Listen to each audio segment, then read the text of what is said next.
We were pulling out of the drive when Maria, then nearly 4, says, "Mommy, I saw Abuelito's peacup." I stopped the car.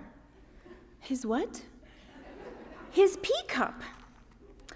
My dad, Maria's abuelito, was visiting and staying in the basement guest room.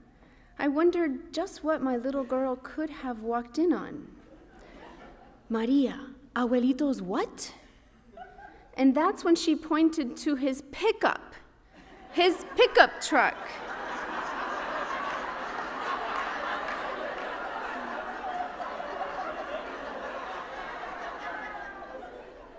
My father is Cuban, and he talks like this, hence his pickup.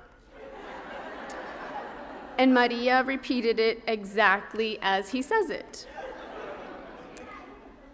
That same year, my mother walked out of the bathroom all robed up and ready for bed after her shower. Maria asked, "Abuelita, did you wash your culo?"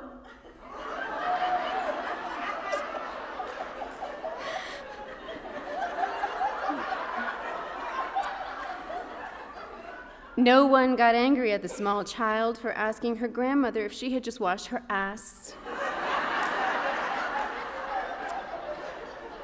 We were all just thrilled she used the word correctly. That is an immigrant family's rejoice. My daughter and I straddle 2 cultures, 3 if you count the South we live in. I was raised in Miami in a large and loud extended family. Spanish is my first language, and when Maria was born right here in Nashville, I promised myself she would know her roots. She'd speak Spanish, she'd know how to roast a pig, and she would learn to salsa. Yes. And for the first couple of years, I scored. Her word wasn't milk, but leche. The lullaby was not just twinkle, twinkle, but los pollitos dicen, pío, pío, pío.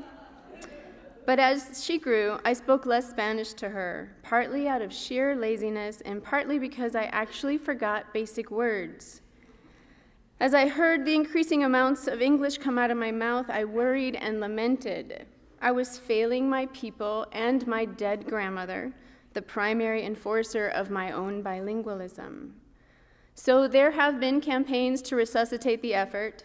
I've told her she could easily order ice cream in 25 different countries.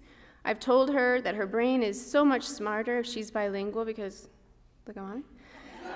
And one day when she's older, I'm gonna pull out the, "Hey, hot Latin guys," but I'm gonna wait for that.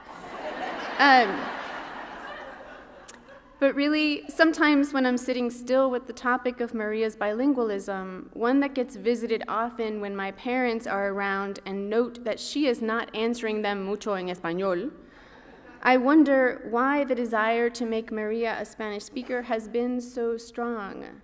And at the core, there's this. Will she know me? Will she really, really know me? Will she know my heart? How will she truly get me if she hasn't lived some of the culture that I have? Like overhearing my grandmother's debate whether I was randomly sick or suffering from evil eye. Like knowing that at any moment, at any gathering, merengue dancing will break out. And like witnessing the roiling argument between my parents because, going against tradition, my mother refused to chaperone my dates. She said my dates were boring.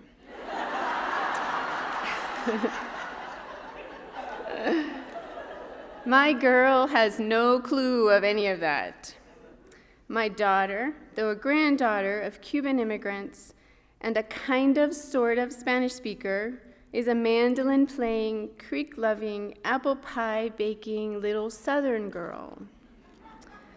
And I really have to fight my heart to not focus too much on the past or this crushing desire to be intimately understood by my child. For my duality and my Cuban cuckoo crazy is not my native Nashvillian's experience. She's of here, of now. So when I open my heart to release her to her own stories, I do so knowing that Maria gets to create her own version of me, make whatever sense of my messy, loud, mixed up, and often incomprehensible Spanglish jumble, just as I have done with my own interestingly foreign mother. After all, I haven't needed to totally get her to love her. Thank you.